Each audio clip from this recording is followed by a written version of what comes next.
आज हम सेक्शन 92 से 95 तक पढ़ेंगे। कल से हम 96 से 106 तक पढ़ेंगे प्राइवेट डिफेंस। ओके, तो आज हम 92 से स्टार्ट करते हैं। क्या कहता है सेक्शन 92 कहता है act done in good faith for benefit of a person without consent.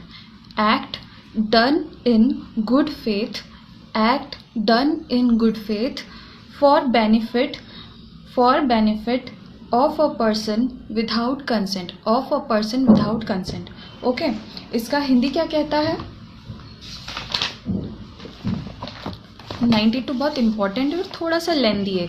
Okay, इसका हिंदी है सम्मति के बिना किसी व्यक्ति के फायदे के लिए सद्भावपूर्वक किया गया कार्य।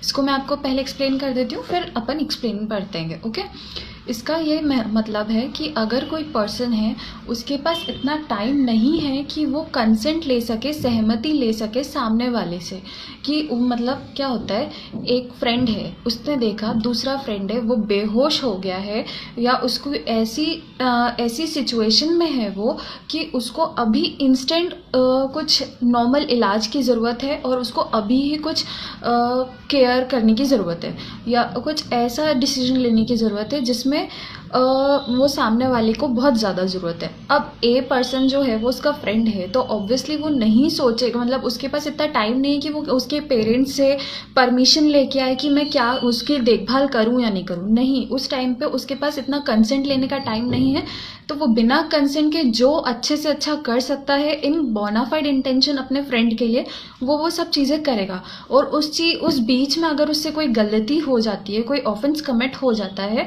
तो वो ऑफेंस नहीं कहलाएगा, वो एक्ट कमिट हो जाता है। वो भले एक्ट गलत है, पर वो उसने सोचा था कि इससे उसका फ्रेंड अच्छा हो जाएगा, तो अगर ऐसी कोई चीज़ हो जाती है तो वो चीज़ ऑफेंस नहीं कहलाएगा। ओके, तो ये नॉर्मल लैंग्वेज में हो गया। मैं आपको इसको एक्सप्लेन कर देती हूँ नॉर्मल लैंग्वेज में। एज इन अपन एक एग्जाम्पल ले लेते हैं, डॉक्टर। अब किसी डॉक्टर ने देखा वो किसी जगह जा रहे थे। ओके, मतलब मान लो ट्रैफिक में फंसे थे और उस बीच में एक लेडी का एक्सीडेंट हो जाता है किसी कार से। वहीं पे डॉक्टर ने देखा, तो डॉक्टर ऑब्वियसली डॉक्टर है, वो जानता है कि इस सिचुएशन में क्या करना है, तो वो लेडी को बचाने के लिए उसने प्रिकॉशंस, मतलब जो भी कर सकते थे डॉक्टर ने किया।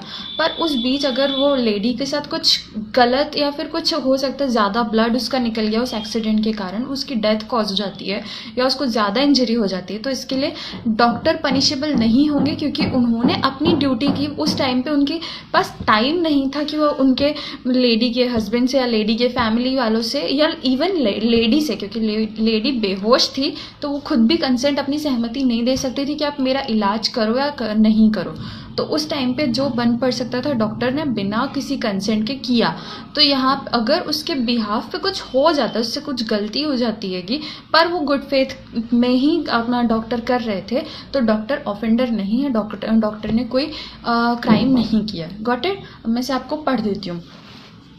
Nothing is an offense by reason of any harm which it may cause to a person for whose benefit it is done in good faith, even without that person's consent. वो उस person जिसके लिए आप कर रहे हैं उसकी consent भी नहीं हो, तब भी आप ये एक्ट करते हैं। If the circumstances are that it is impossible for that person to signify consent, उस पर्सन के लिए इम्पॉसिबल है कि वो सामने वाले की कंसेंट ले सके, सामने वाले की सहमति ले सके कि भाई हम तुम्हारा अच्छा कर सकें, तो ऐसी वो चीज़ नहीं हो रही है। और if that person is incapable of giving consent, और वो या फिर ऐसी सिचुएशन है कि वो जो पर्सन है जिसके लिए ये सब चीज़ें हो रही है वो खुद भी इनकेपेबल है अपनी कंसेंट देने के लिए। Okay, and has no guardian or other person in lawful charge of him from whom it is possible to obtain consent in time. उस टाइम में कोई गार्डियन भी नहीं है, कोई पेरेंट भी नहीं है जो कंसेंट दे सके उस बिहाफ पे, तब भी वो उस सिचुएशन में क्या करेगा? उस बच्चे को या उस इंसान को बचाना ज़रूरी है, ना कि किसी की सहमति ज़रूरी है। Got it? For the time to be done with benefit, अगर किसी के फ़ायदे के लिए वो चीज़ ज़रूरी है और वो बिना कंसेंट के उस टाइम पे ऐसी सिचुएशन नहीं है कि कंसेंट ली जा सके, तो फिर वो चीज़ कर सकता है, वो एक्ट कर सकता है। यहाँ पे उस चीज़ का फ़ायदा सेक्शन 92 में लिया जा सकता है कि हमने उस व्यक्ति का बेनिफिट के लिए बिना कंसेंट के वो काम किया। Got it? इसमें आप वर्ड्स अंडरलाइन कर लीजिए, कौन कौन से वर्ड्स इंपॉर्टेंट है इस सेक्शन के लिए, जो आपको इसको इजीली बाद में समझने में काम आएंगे। देखो, रीज़न ऑफ एनी हार्म मतलब कोई बड़े हार्म को बचाने के लिए, कोई बड़े हार्म को रोकने के लिए ये एक्ट किया गया। ओके, फिर whose benefit it is done, किसी के बेनिफिट के लिए ये काम किया गया।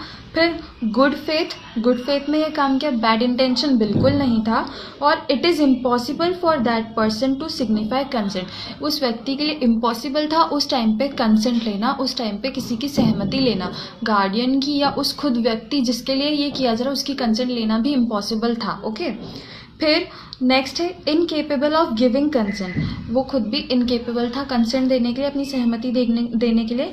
और कोई गार्डियन उस टाइम पे नहीं था या कोई अदर पर्सन नहीं था जिसका लॉफुल चार्ज बनता है कंसेंट देने का, तो वो भी उस टाइम पे अवेलेबल नहीं था या उस टाइम पे वो भी नहीं था। ओके, तो ये बिल्कुल भी पॉसिबल नहीं था। whom it is possible to obtain consent in time for the time to be done with benefit, तो उस बेनिफिट के लिए जो भी चीज़ें ज़रूरी मतलब कंसेंट वगैरह जो दे सकता था वो बिल्कुल पॉसिबल नहीं हो पा रहा था, तो बिना कंसेंट के अगर वो एक्ट किया गया है तो ये चीज़ ऑफेंस नहीं कहलाएगी। Got it. अब इसके हम प्रोविजोज पढ़ लेते हैं। प्रोविजोज बहुत इंपॉर्टेंट होते हैं, जिस भी सेक्शन में प्रोविजोज होते हैं उस पर आपको बहुत ध्यान देना चाहिए क्योंकि वही एक तरीके से वो सेक्शन को कंप्लीट करते हैं। Got it. अब हम इसके उस पर आते हैं, प्रोविजोज क्या कहते हैं। फर्स्ट कहता है that this exception shall not extend to the intentional causing of death और the attempting to cause death. ये जो एक्सेप्शन है, ये जो है, ये ऑफेंस मतलब जब मान लो ये एक्ट हो रहा है तो कोई व्यक्ति इसका फ़ायदा उठाता है कि मैंने कोई बोनाफाइड इंटेंशन से ये एक्ट किया था, ना कि मेरा कोई बुरा इंटेंशन था, मैं किसी और के बेनिफिट के लिए कर रहा था, तो ये इस चीज़ का फ़ायदा वहाँ नहीं मिलेगा जहाँ फर्स्ट प्रोविज़ो बताता है, जहाँ इंटेंशन था कि उस व्यक्ति की डेथ हो जाए या फिर अटेम्प्ट करता है उसके डेथ करने की। मान लो कोई डॉक्टर है, उसको पता है कि इस अगर मैं ठीक से इलाज नहीं करूँगा तो इस पर्सन की डेथ कॉज हो जाएगी। अब वो सामने वाले को क्या पता चल रहा है कि मैंने जान करके कुछ गलती की हैगी, तो डॉक्टर कई बार ऐसे नेग्लिजेंट एक्ट करते हैं जान करके, तो यहाँ पे वो डॉक्टर इस चीज़ का फ़ायदा नहीं ले सकता। अगर किसी ने प्रूव कर दिया कि डॉक्टर ने सही इलाज नहीं किया, जान करके इंटेंशनली उन्होंने ऐसा किया जिसके कारण उस व्यक्ति की डेथ हो गई, तो यहाँ पे उस डॉक्टर को इस चीज़ का फ़ायदा नहीं मिलेगा, सेक्शन 92 का फ़ायदा नहीं मिलेगा। सेकेंड प्रोविज़ो पे आते हम, that this exception shall not extend to the doing of anything which the person doing it knows to be likely to cause death for any purpose other than preventing of death or grievous hurt or the causing of any grievous disease or infirmity। क्या होता है, अगर कोई second proviso कहता है अगर कोई person है जो ऐसा एक्ट करता है ताकि वो बड़े डेथ को रोक सके, किसी व्यक्ति की डेथ को रोक पाए, या फिर ग्रीवियस हर्ट हो रहा हो, ग्रीवियस हर्ट यानी बहुत बड़ी इंजरी हो रही हो, उसको रोकने के लिए वो एक्ट करता है, तो यहाँ पे वो पर्सन इस चीज़ का फ़ायदा ले सकता है। Got it. अगर आप चाहें तो मैं इसका हिंदी पढ़ देती हूँ। इस अपवाद का विस्तार मृत्यु या घोर उपहति के निवारण के लिए, मृत्यु या घोर उपहति के निवारण के या किसी घोर रोग या अंग शैथिल्य से मुक्त करने के प्रयोजन से भिन्न किसी प्रयोजन के लिए किसी ऐसी बात के करने पर न होगा। मतलब यही, ये जितने भी प्रोविजोज हैं वो मोस्टली नेगेटिव वे में बता रहे हैं, नेगेटिव वे में एक्सप्लेन कर रहे हैं कि अगर ऐसा हुआ, जैसे फर्स्ट हमने बताया कि अगर किसी का इंटेंशन डेथ कॉज करना था तो यहाँ पे इस चीज़ का फ़ायदा नहीं मिलेगा। सेकेंड कह रहा है अगर किसी का इंटेंशन था ग्रीवियस हर्ट कॉज करना या डेथ कॉज करना, ना कि यहाँ पे ना क्या गया तो नेगेटिव फॉर्म में हो गया, ना कि किसी को मौत से बचाना या ग्रीवियस हर्ट से बचाना, तो यहाँ पे इस एक्सेप्शन का फ़ायदा नहीं उठाया जा सकता। Got it. पूरा मैं पढ़ देती हूँ हिंदी में। इस अपवाद का विस्तार मृत्यु या घोर उपहति के निवारण के या किसी घोर रोग या अंग शैथिल्य से मुक्त करने के प्रयोजन से भिन्न किसी प्रयोजन के लिए किसी ऐसी बात के करने पर न होगा जिससे करने वाला व्यक्ति जानता हो कि उससे मृत्यु कार्य होना संभाव्य है। जो एक्ट कर रहा है वो जानता है कि अगर वो ऐसा करेगा तो सामने वाले की डेथ हो जाएगी, सामने वाले को नुकसान होगा, तो फिर वो इस चीज़ का फ़ायदा नहीं ले सकता, वो सेक्शन 92 का फ़ायदा नहीं ले सकता। अब हम आते थर्ड पे।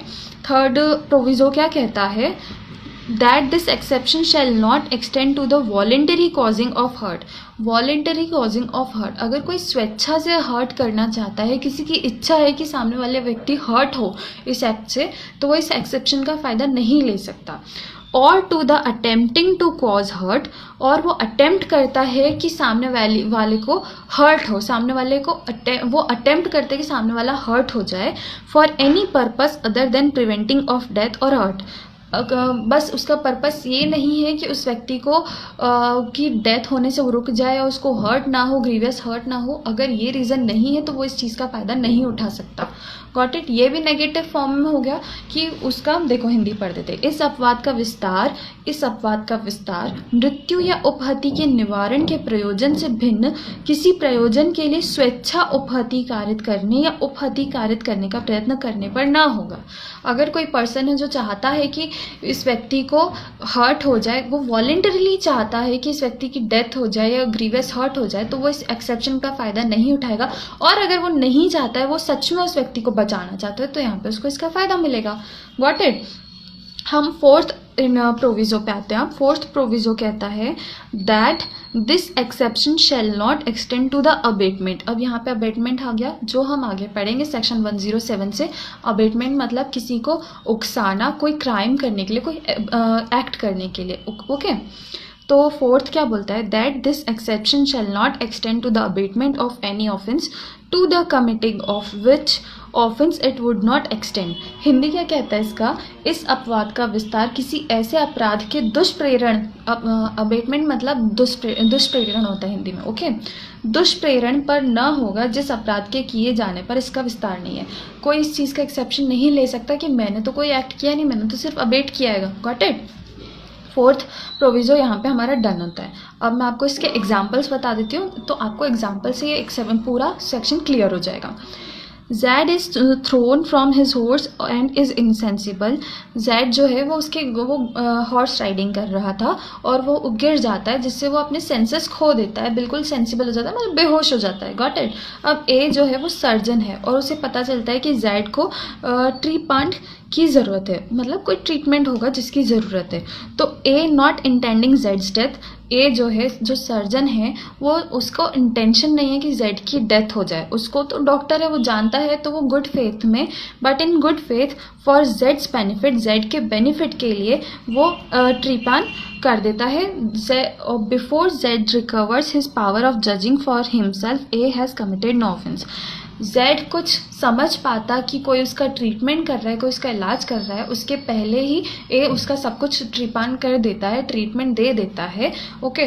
तो ए ने कोई ऑफेंस कमिट नहीं किया। ए ने अपनी ड्यूटी निभाई है, क्योंकि ए जानता है इस टाइम पे सर्जरी की ज़रूरत है, तो उसने कर दिया। Okay.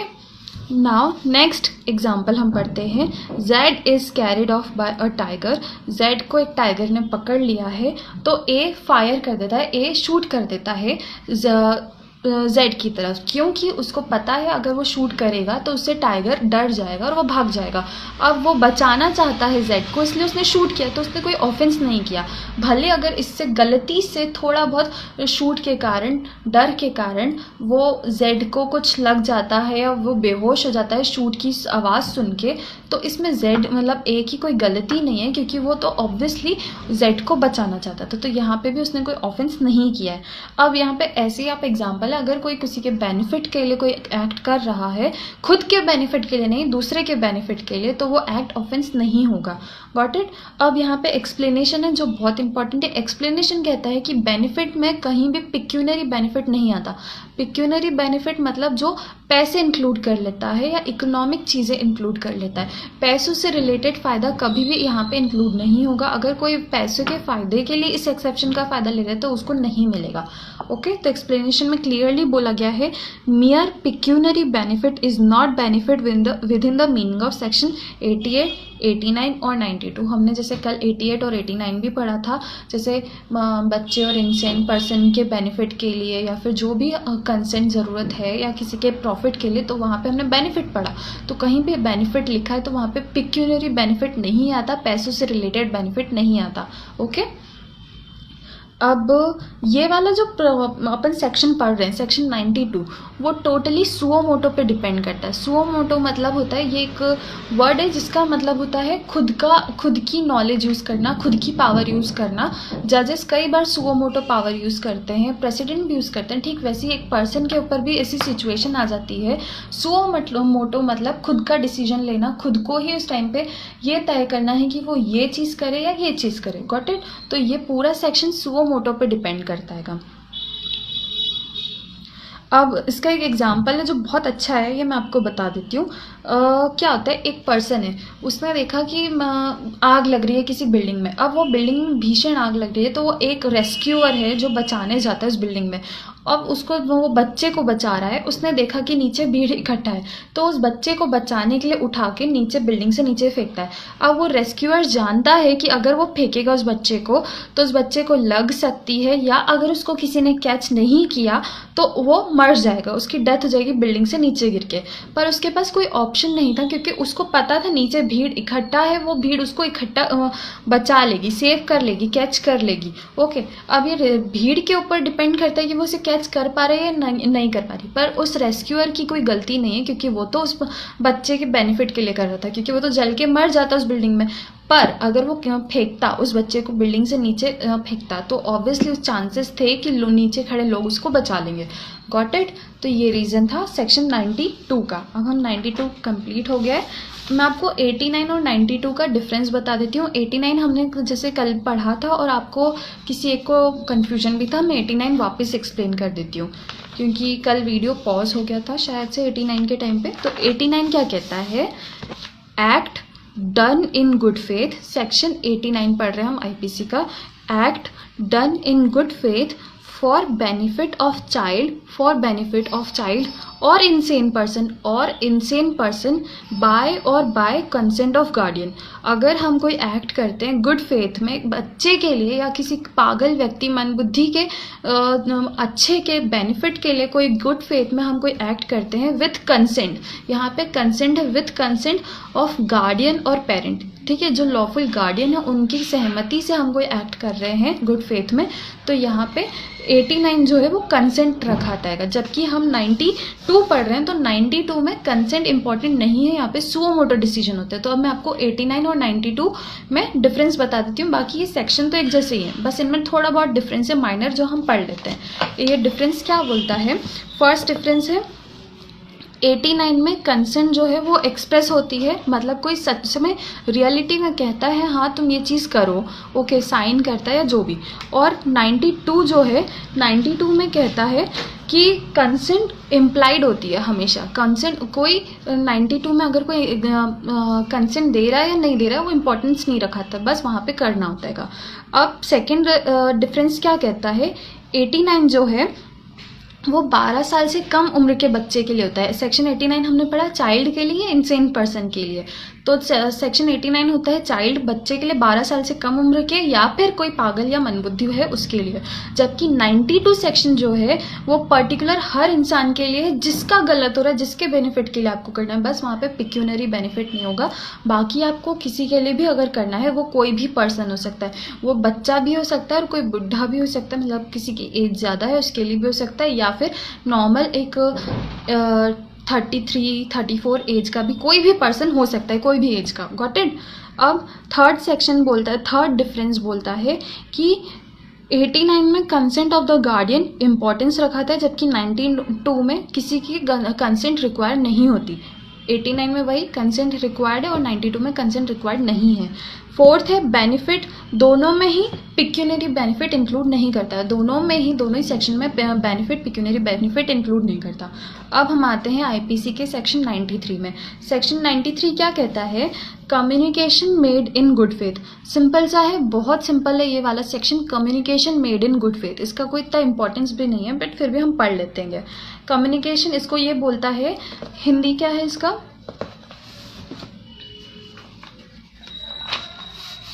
Communication made in good faith, इसका हिंदी है सद्भाव पूर्वक दी गई संसूचना।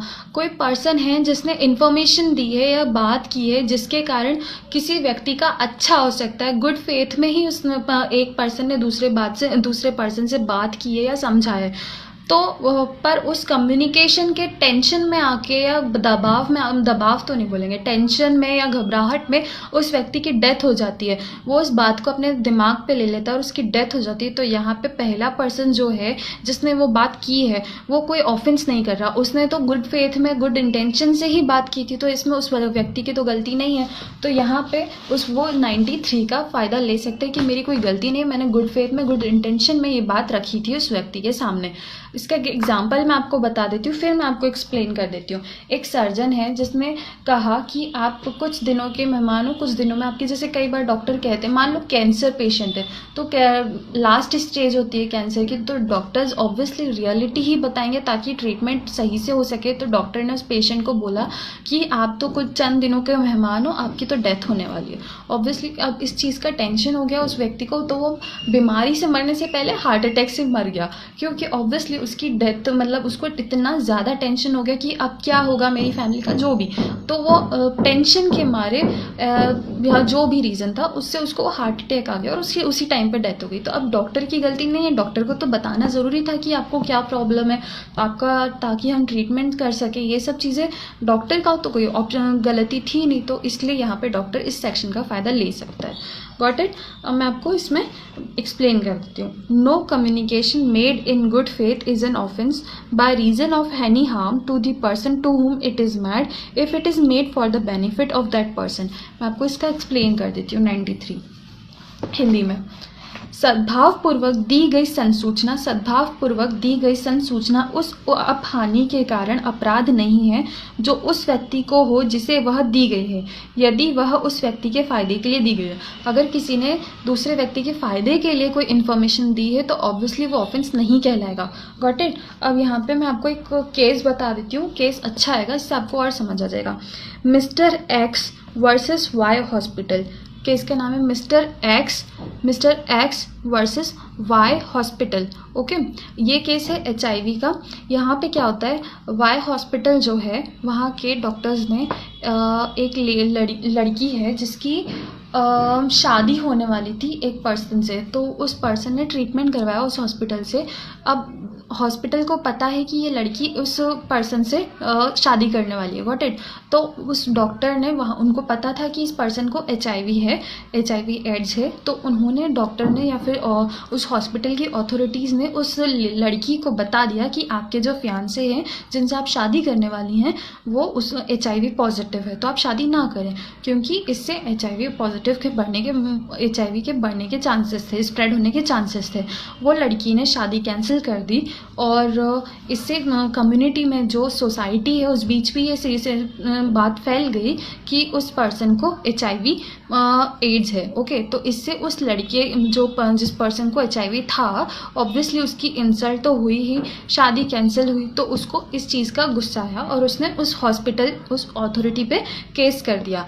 तो यहाँ पे जो जज थे उन्होंने डिसीजन दिया कि हॉस्पिटल की गलती नहीं थी, क्योंकि हॉस्पिटल को वैसे HIV पॉजिटिव का ये इलीगल है कि किसी को बताना नहीं होता, मतलब किसी की पर्सनल इन्फॉर्मेशन बताना गलत है, ये इलीगल है।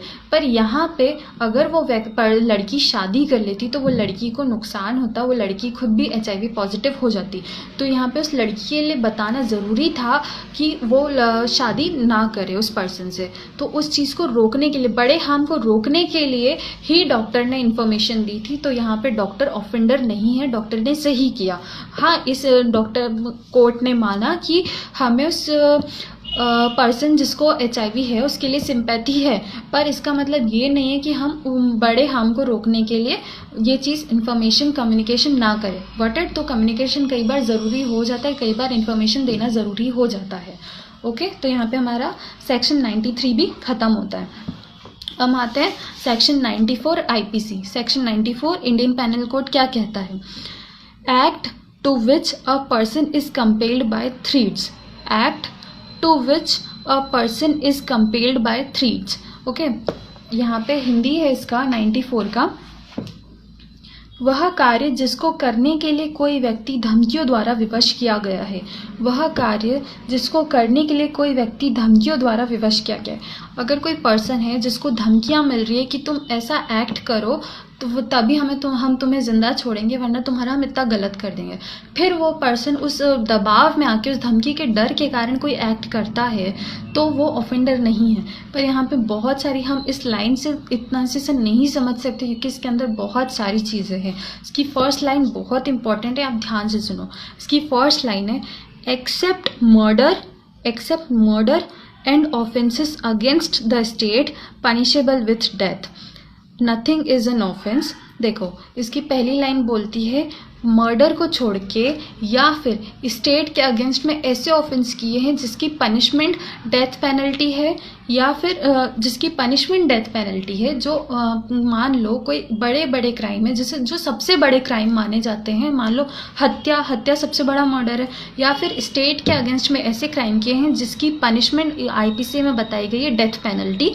तो उन ऑफेंसेस को छोड़ के अगर आप कोई ऑफेंस डर के कारण करते हो, मान लो मैंने बोला कि ए ने जेड को कहा मैं तुम्हें जान से मार दूंगा अगर तुमने तुम्हारी वाइफ को नहीं मारा। तो उसने डर के मारे, खुद के डर के मारे कि मेरी हत्या हो जाएगी, तो इससे अच्छा है मैं अपनी पत्नी को मार दूँ, तो उसने अपनी पत्नी को मार दिया।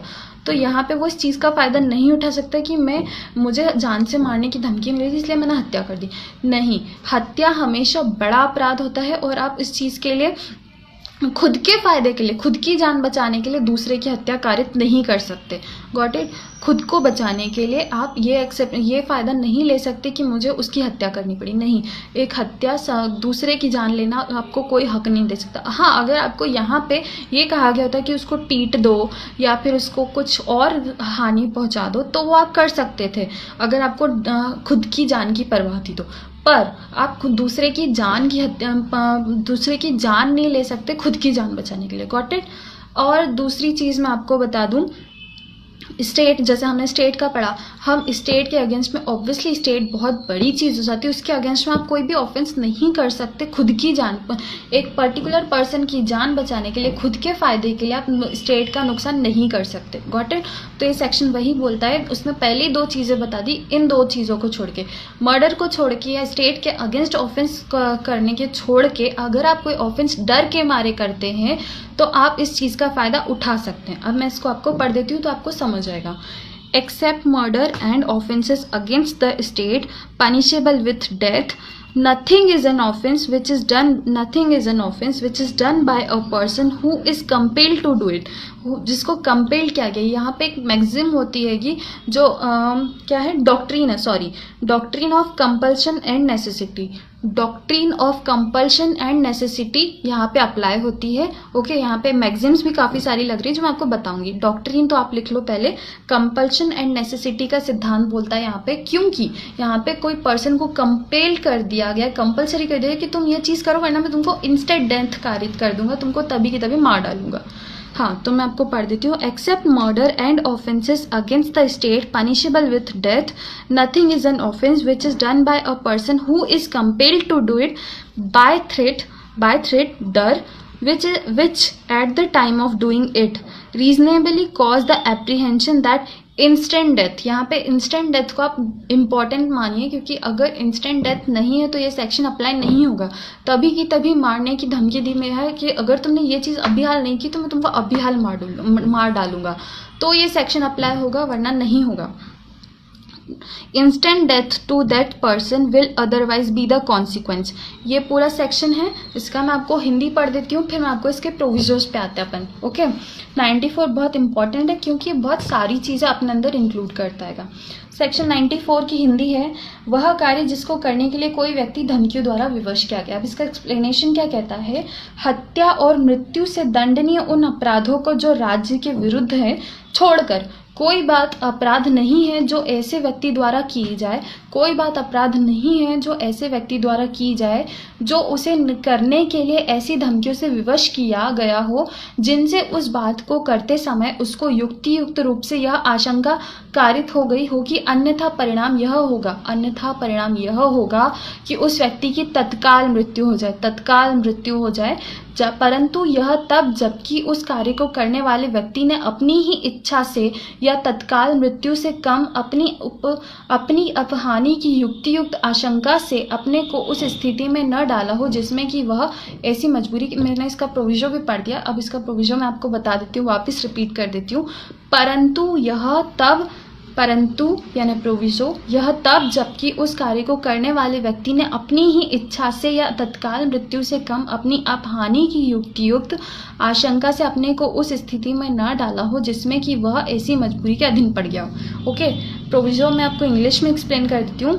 पर देखो, पहले आपने लिख लिया डॉक्ट्रिन ऑफ कंपल्शन और नेसेसिटीज पे अप्लाई होगा। अब इसके आप एक मैगजीम भी नोट कीजिए। मैगजीम है एक्ट्स ने इनविशियो फैक्टर्स ईस्ट मेंस एक्टस। फिर से बोल देती हूँ, एक्ट्स ACTS एक्ट्स ने NE ने इनविशियो INVITO इनविशियो फैक्टर्स FACTUS फैक्टर्स ईस्ट EST ईस्ट मेंस MENS मेंस एक्टस ACTUS। अब इसका मतलब क्या है इस डॉक्ट्रिन का, मैगजीम का? इस मैगजीम का मतलब है which means that an act done by a person, an act ऐसा कोई एक्ट किया गया हो पर्सन के द्वारा अगेंस्ट हिज विल, उसकी इच्छा के विरुद्ध, in reality not his own act. अगर कोई पर्सन ने कोई एक्ट किया है पर उसकी इच्छा के विरुद्ध, डर के मारे, तो वो ऑफेंस नहीं कहलाएगा, वो उसका खुद का एक्ट नहीं कहलाएगा, उसका खुद का एक्ट नहीं कहलाएगा। ये मैगजीम कहती है अगर किसी ने कोई एक्ट किया है उसके इच्छा के विरुद्ध तो वो एक्ट उसका खुद का एक्ट नहीं कहलाएगा। ओके, हाँ, तो हम इसका प्रोविजो पढ़ने वाले थे। पहले आपने सेक्शन समझ लिया। सेक्शन का मतलब होता है मर्डर या फिर स्टेट के अगेंस्ट किए गए क्राइम को छोड़कर कोई ऐसा ऑफेंस जो आपने डर के मारे किया है, तो वो आप उस ऑफेंस नहीं कहलाएगा, वो ऑफेंडर नहीं कहलाएगा जिसने एक्ट किया है डर के मारे। ओके, अब नथिंग इज एन ऑफेंस, ठीक है, ये चीज़ हमने समझा दी। अब प्रोविजो क्या बोलता है? प्रोविजो बहुत इंपॉर्टेंट है इसका। ये बोलता है the person doing the act did not of his own accord or from a reasonable apprehension of harm to himself short of instant death place himself in the situation by which he becomes subject to such constraint। देखो, इसका proviso कहता है अगर कोई person है जिसने खुद ऐसी सिचुएशन में डाला है कि उसको ऐसा एक्ट करना पड़ रहा है। मान लो कोई पर्सन है जो डिकॉइट्स के ग्रुप में, डकैतों के ग्रुप में खुद ही इंक्लूड होता है, फिर ऑब्वियसली वो लोग तो बोलेंगे तुम खुद ही इस ग्रुप में आए हो इंक्लूड होने, तो वो तो बोलेंगे तो चलो डकैती में पार्टिसिपेट करो। तो अगर आप खुद ही ऐसी सिचुएशन में पड़ रहे हो कि आपको ऐसा काम करना पड़े, ऐसा एक्ट करना पड़े, तो फिर आप इस चीज़ का फ़ायदा नहीं ले सकते कि मुझे तो इन लोगों ने बोला था ये करने को। Got it? मैं आपको इसका पूरा एक्सप्लेनेशन बता देती हूँ। इसमें 2 एक्सप्लेनेशन दिए हुए, एक्सप्लेनेशन 1 और एक्सप्लेनेशन 2, तो उससे आपको ये पूरा एक सेक्शन अच्छे से क्लियर हो जाएगा। क्या बोलता है explanation 1? Okay, a person who on his own accord, a person who of his own accord or by reason of a threat of being beaten joins a gang of dacoits knowing their character is not entitled to the benefit of this exception on the ground of his having been compelled by his associates to do anything that is an offense by law। एक पर्सन है जो जानता है अपनी इच्छा से डिकॉइट्स के ग्रुप को ज्वाइन करता है, वो ये चीज़ का फ़ायदा नहीं ले सकता कि उसको तो उसके एसोसिएट्स ने, उसके जो दूसरे डिकॉइट्स हैं, उन्होंने कंपेल किया कि तुम इस पर्सन की चेन छीन लो या फिर ऐसा कोई क्राइम, ऐसा एक्ट करो, क्योंकि वो खुद की इच्छा से उन डिकॉइट्स को ज्वाइन किया है। तो यहाँ पे उसकी खुद की गलती होगी, ना कि दूसरों की। What it? तो यहाँ पे वो इस चीज़ का फ़ायदा नहीं ले सकता। एक्सप्लेनेशन 1 ने ये कहा, और यहाँ पे वो ये नहीं कह सकता कि मुझे उन एसोसिएट्स ने ये भी कहा कि अगर तुम ये चेन नहीं छीनोगे तो मैं तुमको पीटूंगा या मारूंगा या जो भी। तो क्योंकि आप अपनी मर्जी से उस ग्रुप को ज्वाइन किए हो, तो यहाँ पे वो अगर आपके दूसरे लोग बोल रहे हैं कि तुम ये नहीं करोगे तो मैं तुमको पीटूंगा, तो यहाँ पे आप सेक्शन 94 का फ़ायदा नहीं ले सकते, क्योंकि आपने खुद की मर्जी से अपने आप को इस सिचुएशन में डाला है कि वो लोग आपको कंपेल करें इस काम को करने के लिए। Got it? अब हम एक्सप्लेनेशन 2 पढ़ते हैं। एक्सप्लेनेशन 2 बोलता है a person seized by a gang of dacoits and forced a person seized by a gang of dacoits, एक पर्सन है जिसको डिकॉइट्स के ग्रुप ने पकड़ लिया है और उसको पकड़ के ऐसी सिचुएशन में ले गए हैं by threat of instant death, उसको इंस्टेंट डेथ के डर में डाला। ये 94 जो है मैं आपको पहले भी बोल चुकी हूँ, इंस्टेंट डेथ पे आप लिख लो, ये पूरा सेक्शन इंस्टेंट डेथ पे काम करता है। अगर उसको ये चीज़ का डर है कि तुमको अभी के अभी मारेंगे तो ही वो अगर कोई एक्ट कर रहा है तो वो इस चीज़ का फ़ायदा उठाएगा, वरना फिर वो इस चीज़ का फ़ायदा, अगर ऐसा बोला है कि हम शाम को तुमको लेने आएंगे, वरना अगर तुमने शाम तक ये काम नहीं किया तो हम तुमको मार देंगे जान से, तो उसके पास शाम तक का टाइम है, वो दूसरी चीज़ें अप्लाई कर सकता है, दूसरी चीज़ का फ़ायदा ले सकता है, वो पुलिस की हेल्प ले सकता है, कुछ और कर सकता है। अगर इंस्टेंट डेथ होती उसी टाइम पे फिर वो एक्ट करता तो फिर यहाँ पे वो चीज़ अप्लाई होती, ये 94 अप्लाई होता। A person seized by a gang of dacoits and forced by threat of instant death to do a thing which is an offense by law. For example, a smith example है, a smith compel to take his tools and to force the door. देखो example ये है कि एक Smith है यानी एक लोहार है, उसको डिकॉइट्स आते हैं और पकड़ लेते हैं और बोलते हैं कि चलो हमारे साथ और तुम्हारा औजार ले लो, जितने भी तुम्हारे टूल्स हैं वो ले लो, और उसको ले जाके कमरे बंगलों के आगे खड़ा कर देते हैं और कहते हैं इसका दरवाज़ा तोड़ो ताकि हम चोरी कर सके आराम से यहाँ पे। अब उस डिकॉइट की और उसको धमकी दी कि अगर तुमने ये दरवाज़ा नहीं तोड़ा तो हम तुमको जान से मार देंगे अभी की अभी। तो अब वो लोहार जो है उसके पास कोई ऑप्शन नहीं है उसके पास, क्योंकि उसको जान का खतरा है उसी टाइम पे, तो उसको वो दरवाज़ा तोड़ना पड़ा। तो यहाँ पे वो ऑफेंडर नहीं है क्योंकि उसने अपनी इच्छा के विरुद्ध किया पर अपनी जान बचाने के लिए, और सिर्फ दरवाज़ा तोड़ा है, किसी की हत्या कारित नहीं की है, तो यहाँ पे वो ऑफेंडर नहीं है। Got it? तो यहाँ पे हमारा सेक्शन 94 ख़त्म होता है। आपने मैगज़ीन नोट कर ली और डॉक्ट्रिन नोट कर ली, बस यही है। इसमें दो तीन चीज़ें इसेंशियल है जो आप ध्यान रख लो। फर्स्ट, मर्डर नहीं करना है आपको क्या किसी भी पर्सन को अपनी जान बचाने के लिए किसी और का हत्या नहीं कर सकते। दूसरा, स्टेट के अगेंस्ट में आप ऑफेंस नहीं कर सकते जो पनिशेबल है फांसी की सज़ा से, कैपिटल पनिशमेंट के थ्रू। ओके, सेकेंड ये हो गया। थर्ड चीज़ बोलता है कि यहाँ पे आप खुद को ऐसी सिचुएशन में नहीं डालोगे कि आप खुद ही इस सिचुएशन में पड़ जाओ। जैसे मैंने आपको एग्जांपल बताया था कि एक पर्सन है वो डकैतों का ग्रुप खुद ही ज्वाइन करता है, तो वो चीज़ नहीं करनी है, तभी वो इस चीज़ का फ़ायदा उठा सकता है। और क्या पढ़ा था हमने, ये सब चीज़ें हो गई। और इंस्टेंट डेथ मेन, अगर इंस्टेंट डेथ का डर है तभी इस चीज़ का फ़ायदा उठा सकता है कोई पर्सन, वरना नहीं उठा सकता। इंस्टेंट डेथ एप्रीहेंशन है यहाँ पे, इसको आप ध्यान रखिएगा। 94 मतलब इंस्टेंट डेथ, वरना इस चीज़ का फ़ायदा, इस सेक्शन का फ़ायदा नहीं मिलेगा। अब हम आते हैं सेक्शन 95 पे, हमारा आज क्लास का लास्ट सेक्शन है। 95 क्या बोलता है? Act causing slight harm. Act causing slight harm, ये बहुत इजी है, जैसा हमारा सेक्शन 93 था बहुत इजी सा, वैसा ये है। एक्ट कॉजिंग स्लाइट हार्म मतलब होता है, इसकी हिंदी में आपको पढ़ देती हूँ, तुच्छ अपहानि कारित करने वाला कार्य। अगर कोई छोटे से छोटी हानि है, छोटे से छोटा नुकसान है जिसको नॉर्मल पर्सन जो है वो ऑफेंस नहीं मानेगा, मान लो किसी ने आते थप्पड़ मार दिया, हल्का सा हर्ट कर दिया, जो कोई ऑफेंस नहीं कहलाता, एक नॉर्मल बुद्धि वाला व्यक्ति इसको ऑफेंस नहीं मानेगा, तो वो इतनी छोटी सी, इतना छोटा सा काम है तो वो ऑफेंस नहीं है। Got it? मैं आपको इसको पढ़ देती हूँ। Nothing is an offense by reason that it causes or that it is intended to cause or that it is known to be likely to cause any harm if that harm is so slight that no person of ordinary sense or temper would complain of such harm। कोई person है जो इसकी complain नहीं करेगा क्योंकि वो बहुत ज़्यादा छोटा क्राइम है, तो ऑब्वियसली वो ऑफेंस नहीं है। हिंदी पढ़ देती हूँ आपको इसका। कोई बात इस कारण से अपराध नहीं है कि उससे कोई अपहानि कारित होती है या कारित की जानी आशयित है या कारित होने की संभावना ज्ञात है, यदि यह इतनी तुच्छ है कि मामूली समझ और स्वभाव वाला व्यक्ति इसकी कंप्लेंट नहीं करेगा, इसकी शिकायत नहीं करेगा। तो यहाँ पे हमारा सेक्शन 95 भी कंप्लीट होता है। 95 ने यही कहा कि अगर छोटी से छोटी है, हर्ट है या कुछ ऐसी चीज़ें जिसकी कंप्लेंट भी नहीं की जा सकती, इतनी तुच्छ है, तो वो ऑफेंस नहीं है।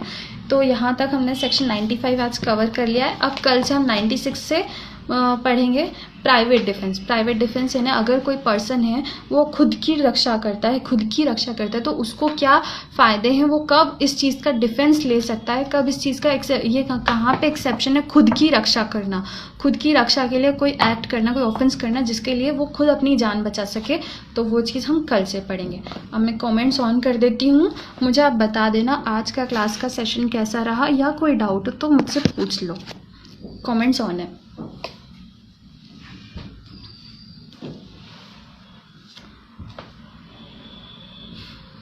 कुछ कहना है या कोई डाउट,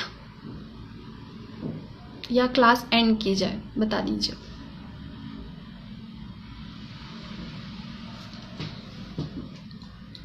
वेलकम।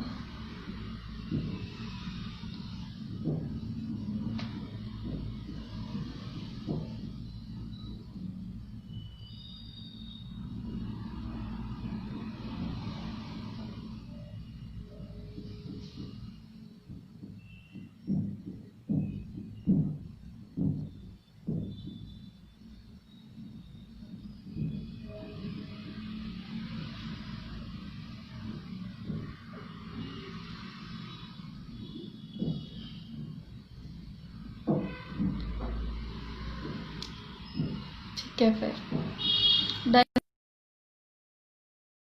कर आज क्लास, कल से 6 स्टार्ट करें। बाय।